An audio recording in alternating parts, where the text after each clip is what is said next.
السلام علیکم ورحمۃ اللہ وبرکاتہ۔ عام مسلمان ترجمے کے ساتھ قرآن کو پڑھ سکتا ہے۔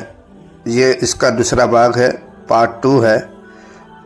اس کے پہلے باغ میں ہم نے جب پوسٹ کی تھی تو اس ویڈیو پر جو آپ کو تھمبنیل دکھا دیا جاتا ہے آپ کو اسکرین پر، اس کے اندر ہمارے کچھ ساتھیوں نے جو پوسٹ کی ہے، کامنٹ کی ہے، اس کے اوپر سب سے پہلے توجہ کرتے ہیں، پھر بعد میں ہم بات کریں گے پارٹ 2 میں۔ اور آج کے پارٹ 2 میں ہم لدھیانوی صاحب جو ہے شیر پنجاب شاہی امام مولانا عثمان لدھیانوی صاحب جو ہے ان کی بات لے کے آئے ہیں۔ ہمیں امید ہے کہ آپ ہماری ویڈیو کو پورا دیکھیں گے اور ہماری چینل سے اگر نہیں جڑے ہیں تو آپ ضرور جڑیں گے۔ سب سے پہلے جن ساتھیوں نے پارٹ 1 میں پہلے باغ میں جو کامنٹ کیا تھا اس کو پڑھتے ہیں، پھر بعد میں ہم آگے بڑھتے ہیں۔ سب سے پہلے ہمارے ایک ویورز نے جو کامنٹ کی ہے، یہ لکھا ہے کہ پھر ایسا نہ ہو کہ اہل حدیث کی تفسیر پڑھے اور گمراہ ہو جائے۔ اللہ اکبر۔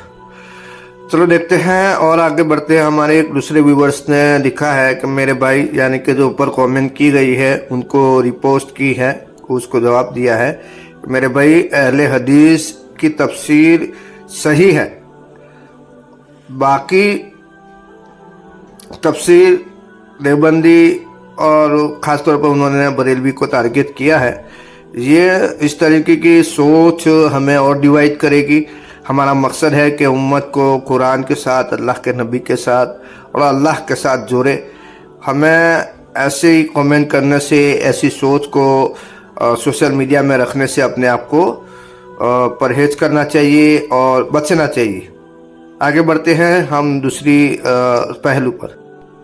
ہمارا یہ تیسری جو کامنٹ کا وشے ہے، کون منع کرتا ہے پڑھنے کو، یعنی کہ قرآن کو ترجمے سے پڑھنے کو کون منع کرتے ہیں؟ ان کا یہ کہنا ہے ہمارے ویورز کا، مگر اس میں جس کی تفسیر پڑھنا ہو وہ علماء سے پوچھ کر پڑھے۔ تو اس کا تو بہت ایک چرچا کا الگ گفتگو نکل جائے گا۔ علماء کرام ہی نے تفسیر اور ترجمے کے ساتھ الگ الگ لینگویج میں، الگ الگ بھاشاؤں میں ترجمے کی ٹرانسلیشن کیا ہے عربی سے۔ تو یہ علماء کی ماتحتی میں ہی لوگ جو قرآن کی طرف آنا چاہتے ہیں، قرآن کو سمجھنا چاہتے ہیں، وہ پڑھتے ہیں۔ ایسا نہیں ہے کہ کوئی آدمی اپنے گھر کے کسی ایک کونے میں بیٹھ کر اگر قرآن پڑھتا ہے تو وہ کسی علماء کی ماتحتی میں نہیں ہے، بلکہ وہ اپنے معتبر علماء کی تلاش کرتے ہیں اور پھر انہی کی خدمات جو ہے، قرآن کو ٹرانسلیٹ کیا الگ الگ بھاشا میں، اس کو وہ پڑھتے ہیں اور سمجھتے ہیں اور تب سے بھی کچھ پڑھ لیتے ہیں۔ لیکن ہمیں اس کا جواب دینے کے لیے میں مولانا عثمان لدھیانوی صاحب کی جو بات ہے اس کو میں یہاں پیش کروں گا تاکہ اس کا جواب مل جائے۔ اور یہ بھی کہا ساتھ میں ہم نے کہ بالکل تم اس کو ترجمہ نہیں پڑھ سکتے، گمراہ ہو جاؤ گے، نعوذ باللہ۔ تم اس قابل نہیں ہو کہ اس کو پڑھو، نہ تم اس کا ترجمہ پڑھ سکتے ہو نہ تفسیر پڑھ سکتے ہو۔ ہم مولویوں نے، اس ملک کے مولویوں نے پچھلے 75 سال میں مسلمانوں کو یہ سمجھایا کہ یہ قرآن چودھری صاحب کے مرنے پہ پڑھنے کے لیے ہے، یہ تمہاری دکان جب کھولنی ہے تو وہاں ختم دینے کے لیے ہے، یہ تمہاری بیٹی کی جب شادی ہوگی تب اس کا ختم دینا ہے۔ اور یہ بھی کہا ساتھ میں ہم نے کہ بالکل تم اس کو ترجمہ نہیں پڑھ سکتے، گمراہ ہو جاؤ گے، نعوذ باللہ۔ تم اس قابل نہیں ہو کہ اس کو پڑھو، نہ تم اس کا ترجمہ پڑھ سکتے ہو نہ تفسیر پڑھ سکتے ہو۔ اور یہ بھی کہا ساتھ میں ہم نے کہ بالکل تم اس کو ترجمہ نہیں پڑھ سکتے، گمراہ ہو جاؤ گے، نعوذ باللہ۔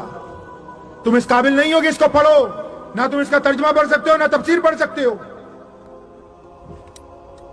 ہم خود تمہیں بتا دیں گے، تم بس تلاوت کرو اور بڑھیا ریشمی غلاف لے آؤ، کوئی بڑھیا خرید کے اس کو اس میں پیک کر کے رکھو۔ میں پوچھتا ہوں کہ اچھا کلام کون کرتا ہے دنیا میں؟ سب سے اچھا کون کلام کر سکتا ہے؟ امام بخاری سے پوچھو سب سے اچھا کلام کس کا ہے، وہ کہتے ہیں کلام اللہ ہے، مطلب اللہ کا کلام ہے۔ اچھا جی، اللہ کا کلام سب سے اچھا ہے؟ اللہ کیسے بولتے ہیں؟ قرآن میں بولتے ہیں، پڑھو۔ اچھا یہ وہ والا قرآن ہے جو ہم نے بند کر کے رکھا ہے؟ مجھے بتا دو، اچھے اچھے مولوی کو بتاؤ کتنوں نے قرآن پاک کی تفسیر پڑھی؟ کتنی مسجدیں ایسی جہاں قرآن پاک کی تفسیر ہوتی ہے؟ تو اس کو بند کرو، تاکہ اگر یہ کھل گئی پھر تو سارا سسٹم بند ہے، بس ختم ہے معاملہ ہمارا بھی۔